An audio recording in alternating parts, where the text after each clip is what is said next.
আমার দরকার ওবায়দুল কাদের, ধরছে বাকের ভাইরে, তাহলে হবে? আমাদের দরকার হলো আরাফাত রে, ধরছে হলো মুরগি কবির রে, তাহলে কেমনে হবে? সেনাবাহিনী এমন একটা সময় নামলো যার আগে আওয়ামী লীগ সব পালাই গেল, তাহলে এখন সেনাবাহিনী কারে ধরবে?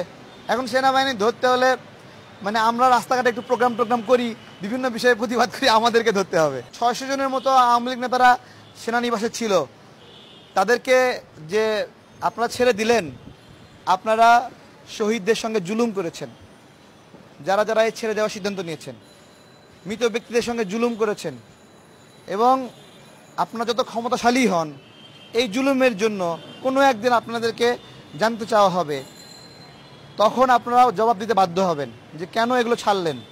এক একটা খুনিদেরকে আপনারা ছেড়েছেন। সেনাবাহিনীর যে হস্তক্ষেপ সেটা নির্দিষ্ট সময়ের জন্য হলেই ভালো, সেজন্য কিন্তু 2 মাস দিয়েছে। যে সেনাবাহিনীর ক্ষমতাটা কোনো সময় স্থায়ী হয় নাই, স্থায়ী হওয়া সম্ভব না।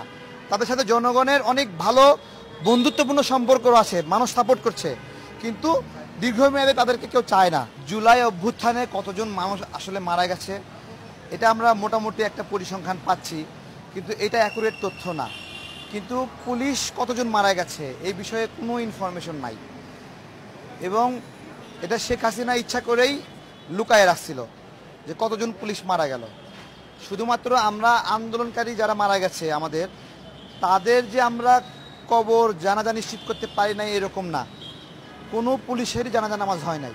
দেখছেন কেউ কোথাও যে পুলিশের জানাজা নামাজ হলো?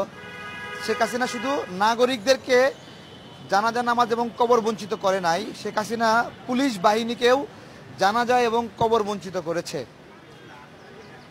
তো এটা হলো একটা বিষয়। আমরা এখন দেখছেন যে সেনাবাহিনী নেমে পড়ল। সেনাবাহিনী নামলো কেন? কারণ যে পুলিশ বাহিনীটা আছে আমাদের এখানে ওইটা কিন্তু ফাংশন করতে পারছে না, বা তারা ওই আত্মবিশ্বাসটা পাচ্ছে না। হ্যাঁ, একটা অপরাধীকে পুলিশ যে ভাষায় কথা বলা দরকার, একটা অপরাধীকে সেই ভাষায় কথা বলতে পারছে না, তার মধ্যে ওই সাহস এবং আত্মবিশ্বাসটা হারায় গেছে। তো অনেক বড় ক্ষতি হয়ে গেছে আমাদের পুলিশ বাহিনীর। আমরা আবার দেখলাম 2 জন পুলিশ সদস্যকে বহিষ্কার করা হয়েছে, তারা পুলিশ সংস্কারের কথা বলেছিল বলে তাদেরকে মামলা দিয়ে আবার আটক করা হয়েছে। হ্যাঁ, সম্ভবত আইসিটি আইন নাকি ডিজিটাল সিকিউরিটি আইনে 2 জন পুলিশ সদস্যকে আটক করা হয়েছে, তারা সংস্কারের জন্য কথা বলেছিল। তো এগুলো খুবই ভয়ঙ্কর একটা পরিস্থিতি চলছে। আমাদের এখানে নাগরিকদের নিরাপত্তার জন্য দ্রুত পুলিশিং ব্যবস্থাকে ঠিক করতে হবে, এবং সত্যিকার অর্থেই নাগরিক এবং পুলিশ এটা মিলে যেতে হবে। কমিউনিটি পুলিশিং যেটাকে বলে, নাগরিকদেরকে সাথে করে নিয়ে পুলিশিং যেটাকে বলে। পুলিশ যেন আর নতুন করে মাদক ব্যবসায়ীর সঙ্গে বন্ধুত্ব না করে, পুলিশ যেন জুয়ারুর সঙ্গে বন্ধুত্ব না করে।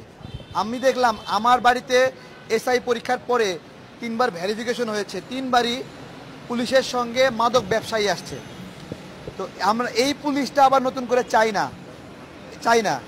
দরকার হলে পুলিশের বেতন আবার বাড়ায় দেন, তারপরেও আমরা একটা সৎ পুলিশ বাহিনী চাই। আমাদের বাংলাদেশটা দীর্ঘদিন আমরা অনেক কষ্ট করছি, এই কষ্ট থেকে আমরা যে বিপ্লবের মাধ্যমে মুক্ত হয়েছি, এই পুলিশ বাহিনী যদি ঠিক না হয়, র্যাব যদি ঠিক না হয়, তাহলে লাভ কি? কোনো লাভ নাই। মানে এমন বিষয় ছিল যে পাসপোর্টে আপনি পাসপোর্ট রিনিউ করবেন বা পাসপোর্ট আবেদন করবেন, তো আপনি একটা ফি দিয়ে আবেদন করছেন। যেই পুলিশ তদন্ত করতে আসছে ও চোখ বড় বড় করে রাখে, হাত পেতে থাকে ওকে কিছু দেওয়ার জন্য। তাদের মনে পুলিশ ভেরিফিকেশনে তারা টাকা খাবে, এটা তাদের ন্যায্য অধিকার, এরকম একটা অবস্থা হয়ে আছে। তাহলে পাসপোর্ট আবেদনের সময় ভেরিফিকেশনের ফি নিল কেন? এরকম প্রত্যেকটা জায়গায় মানে তারা মনে যে করে ঘুষ নেওয়া তাদের জন্য বৈধ, এই জায়গাটা থেকে আমাদেরকে উতরাতে হবে। পুলিশের বেতন বাড়ায় দেন, আরও বাড়ায় দেন, এবং যে বেতনে চলে একজন পুলিশের ওই বেতনে চলা সম্ভব না। আমি বলছি কেন সম্ভব না। একজন পুলিশকে বিভিন্ন ইমার্জেন্সির সময়ে দ্রুত একটা জায়গায় যেতে হয়, সেই সময় সে পাবলিক বাসে চলে যাবে না, তাই না? রাত বিরেতে ডাক আসে, এগুলোর আলাদা সার্ভিস চার্জ কোথায়? এসব বিবেচনায় আমাদের পুলিশ অফিসারদেরকে যে অসহায় অবস্থা দেখছি আমাদেরই খারাপ লাগে যে এটা কি হলো, আসলে কি হলো। এর জন্য কিন্তু আমরা দায়ী না। আমরা যখন দেখছি আমাদেরকে মারছে আমরাও পুলিশকে প্রতিরোধ করেছি। তো এই আমাদের এবং পুলিশের মধ্যে বিবাদটা লাগাই দিচ্ছে শেখ হাসিনা। সে কিন্তু ঠিকই পালায় গেছে, আমাদের ভাইরাও মারা গেছে, পুলিশও দুর্বল হয়ে গেছে। আপনার হলো চিনি অল্প অল্পই ভালো, বেশি চিনি হলে ওটা খাইতে ইচ্ছা করে না আবার। তো ওই রকমভাবেও সেনাবাহিনীর যে হস্তক্ষেপ সেটা নির্দিষ্ট সময়ের জন্য হলেই ভালো, সেজন্য কিন্তু 2 মাস দিয়েছে। এটা যদি বেশি হয়ে যায় তাহলে জনগণই আবার সেনাবাহিনীর বিরুদ্ধে নামবে, যেটা আগে নামছে। আমি শুধু স্মরণ করে দেই, ইতিপূর্বে যে নির্বাচনগুলো হয়েছে ওই নির্বাচন কমিশনার যারা, সেনা প্রধান যারা ছিল, সেনা কর্মকর্তারা যারা ছিল, তারা সবাই কিন্তু ভালো নাই, মানে সবাই খারাপ অবস্থায় আছে। অর্থাৎ কেন খারাপ অবস্থায়? দেখেন, যে ছিল বাঘ, সেই ফখরুদ্দিন সময় মঈনুদ্দিন নামে, সে তো বিলাই হয়ে গেছে। তাহলে মঈনুদ্দিন এত শক্তিশালী, সে বিলাই হলো কিভাবে? এগুলো ইতিহাস থেকে শিখতে হবে সেনাবাহিনীকেও, যে সেনাবাহিনীর ক্ষমতাটা কোনো সময় স্থায়ী হয় নাই, স্থায়ী হওয়া সম্ভব না।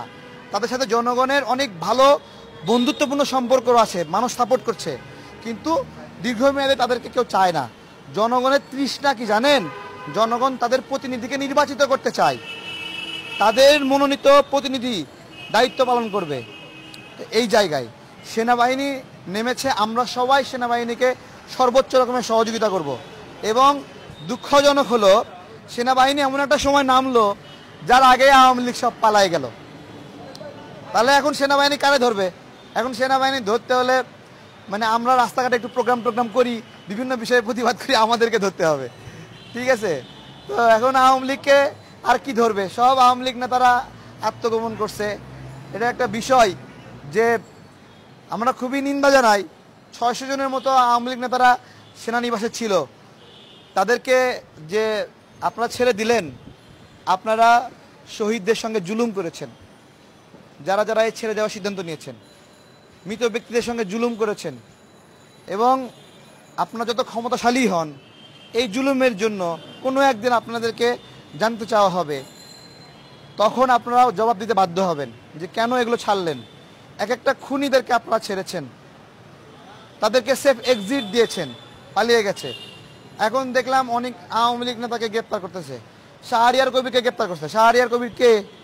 বেটা মুরগির মতো কুক কুক কুক কুক করতো, কথা বলতো একটু, এই তো তার অপরাধ, তারে ধরছে। এখন আমাদের দরকার হলো আরাফাত রে, ধরছে হলো মুরগি কবির রে, তাহলে কেমনে হবে? আমার দরকার ওবায়দুল কাদের রে, ধরছে বাকের ভাইরে, তাহলে হবে? এগুলো আরো মানে বিষয়টা ভালো হচ্ছে না। আমরা সেনাবাহিনীকে, যৌথ বাহিনীকে আবেদন জানাই, আমাদের হেল্প নেন দরকার হলে। জায়গায় জায়গায় আওয়ামী লীগ বুক ফোলায় চলতেছে। একটু আগে একজন সাংবাদিক ভাই বলল তার এলাকায় চেয়ারম্যান, সে হত্যার নির্দেশ দিচ্ছে নাগরিকদেরকে, এবং সে এখনো বীর দর্পে ওই কাজগুলো করছে। তাহলে কি দেখেন, মানে আমরা যারা বিপ্লবে অংশ নিলাম আমরাই এখনো বিপদে আছি। যদি বলেন বাংলাদেশের অবস্থা কি, গতকাল বলেছিলাম বাংলাদেশের অবস্থা হলো আওয়ামী লীগ ভালোই আছে।